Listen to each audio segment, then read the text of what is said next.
Hi guys what's up, कैसे हैं आप लोग। स्वागत है आप लोगों का एमसीक्यू क्लासेस में।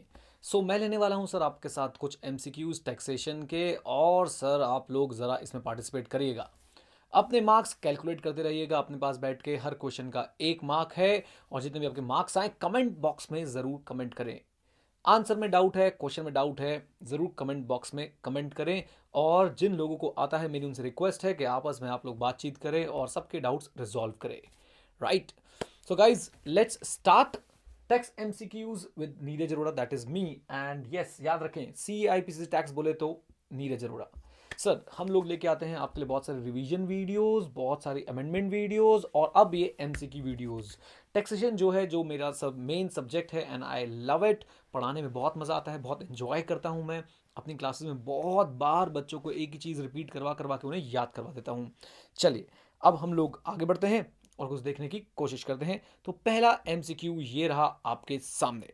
Residential status is determined for every year separately. आपने बताना है ट्रू या फॉल्स। कम ऑन आंसर दे दो। आंसर सोच के अपने मार्क्स लिखते जाएं अपने पास और तभी सर आप लोग अपने आप को इवेल्युएट कर पाएंगे। आपने से बताना है ट्रू या फॉल्स। चलिए तो आंसर है ट्रू। क्यों सर? हर साल का अलग से रेजिडेंशियल स्टेटस डिटरमाइन करते हैं, तभी सर हर साल की टोटल इनकम उस पर डिपेंड करती है। ठीक है ना। Basically total income depends upon the residential status. और रेजिडेंशियल स्टेटस एक साल का अलग हो सकता है, दूसरे साल का अलग हो सकता है। एक साल में कोई आर हो सकता है, दूसरे साल में कोई NR हो सकता है। चलिए दूसरे क्वेश्चन की तरफ बढ़ते हैं और देखते हैं। Residential status depends upon citizenship of an individual. False. इसका जवाब है guys false. Residential status citizenship पे डिपेंड नहीं करता। क्यों नहीं करता? देखिए सिंपल है। सिटीजनशिप का हल्का सा इंपैक्ट आता है कुछ केसेस में, लेकिन हो सकता है आप किसी और देश के सिटीजन हैं लेकिन इंडिया के रेजिडेंट है for the purpose of income tax. चलिए now moving further, next question. If only one of the basic condition is satisfied, individual will become.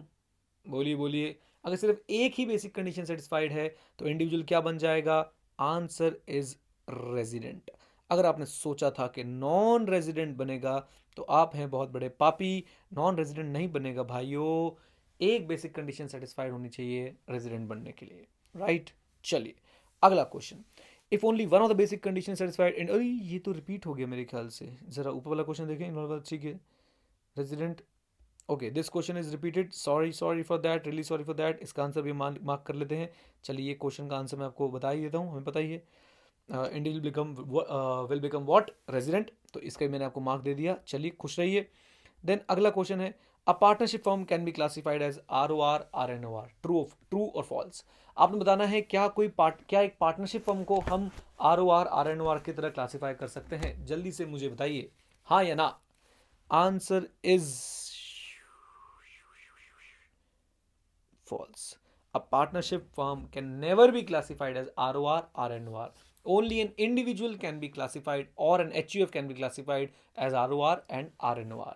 बाकी सब लोग कभी भी ROR RNOR नहीं बनेंगे, या तो R बनेंगे या तो NR बनेंगे। चलिए नेक्स्ट क्वेश्चन की तरफ चलते हैं और देखते हैं। For Indian citizen visiting India we are not required to check second basic condition. Okay. For Indian citizen visiting India we are not required to check second basic condition. क्या कहना है आपका? क्या जवाब होना चाहिए इसका? Answer is true. Yes, we are not required to check it. Okay, क्योंकि वहां पे ये एक्सेप्शनल केस में फॉल करता है और एक्सेप्शनल केसेस में सर हम लोग सिर्फ और सिर्फ चेक करते हैं first basic condition, that is 182 days और मोर। चलो मैंने तुम्हें आगे का आंसर भी बता दिया। अगले क्वेश्चन की तरफ चलते हैं। First basic condition says individual must be in India for, ये तो आंसर मैंने अभी बता दिया, नलायक हो तुम लोगों को। फिर भी बताओ। 182 डेज, 182 डेज और मोर, लेस देन 180 डेज या नोटा। नोटा मतलब none of the above. I hope answer सबको आता है। आंसर है 182 डेज और मोर। अगर आपने आंसर दिया था ये वाला 182 डेज वाला तो बहुत ही गलत बात सर। 182 डेज नहीं है इसका आंसर। इसका आंसर है 182 डेज और मोर। प्रॉपर लैंग्वेज के साथ तो यही आंसर बनेगा। चलिए सर अगले क्वेश्चन पे चलने की कोशिश करते हैं और यहाँ पे है sir, under second basic condition, जरा ध्यान सुनिएगा। अंडर सेकंड बेसिक कंडीशन क्या क्या गिवन है ये देखते हैं। Under second basic condition individual must be in India for 60 days during the relevant previous year and dash days in 4 years immediately preceding the relevant previous year. आपको बताना है इस डैश में क्या आएगा इन 4 ऑप्शंस में से। सोचिए ज़रा जल्दी से और बताइए मुझे कि क्या होगा इसका आंसर। चलिए चलिए बताइए बताइए। ओके, आंसर है इसका गाइस, जल्दी से बताओ, 365, राइट। तो he must be in India for 60 days or more during the previous year and 365 days or more in 4 years immediately preceding the what relevant previous year। तो यहाँ पे आंसर आएगा 365। ओके, अब हमारे पास सर मेरे ख्याल से इस एमसीक्यू सीरीज के जो भी मैंने आपको सवाल पूछने थे वो कंप्लीट हो चुके हैं, और अब हमारे पास एक क्वेश्चन और बचता है, लीजिए।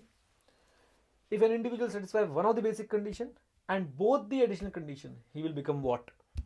अगर एक इंडिविजुअल कोई एक बेसिक कंडीशन सेटिस्फाई करे और दोनों की दोनों एडिशनल कंडीशन सेटिस्फाई करे तो वो क्या बनता है? बोलिए बोलिए बोलिए। आंसर है वो बनेगा one of the basic condition both the additional condition पे ROR। बोलिए क्या बनने वाला है? ROR, right. तो ये था सर आज का MCQ आप लोगों के साथ। आई होप आप लोगों ने एंजॉय किया। आज क्वेश्चंस कुछ इजी थे, बट मुझे लगता है कि सर आप लोगों को ज़रूर इससे कुछ सीखने को मिलेगा। ऐसी ही MCQ सीरीज़ में आगे चलाता रहूँगा चलाता रहूँगा चलाता रहूँगा। जो बच्चे हमारे USB लेक्चर्स ले चुके हैं, आई होप आप तो बहुत ज़्यादा एंजॉय कर रहे होंगे, क्योंकि आपको लेक्चर्स भी मैंने दिए हैं और MCQ भी मैं ही दे रहा हूँ। आने वाले समय में और बहुत सारे एफर्ट्स मैं डालने वाला हूँ टैक्स को पढ़ाने के लिए, टैक्स में आगे बढ़ने के लिए और टैक्स आप लोगों को सिखाने के लिए। तो जुड़े रहिए सर हमारे साथ इसी यूट्यूब चैनल पे। और हाँ, टारगेट रखते हैं 400 लाइक्स का।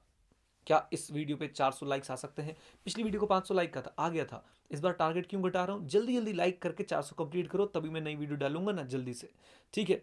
और हाँ, नीचे मैंने कुछ आपको डिस्क्रिप्शन में लिंक्स दिए हैं अपनी, और जो प्लेलिस्ट मैंने बनाई है अमेंडमेंट की, amendment by finance act 2016 which is applicable for May 2017, वो लिंक ज़रूर देखिएगा। कुछ लिंक्स मैंने दिए हैं अपने USB कोर्सेज के, उनको ज़रूर चेकआउट कीजिएगा। और प्लीज़ नीचे डिस्कशन करते रहिएगा कमेंट बॉक्स में, ताकि आप लोग सीखते रहें, क्योंकि सीखना बंद तो जीतना बंद। Stay connected, stay head. जय हिंद।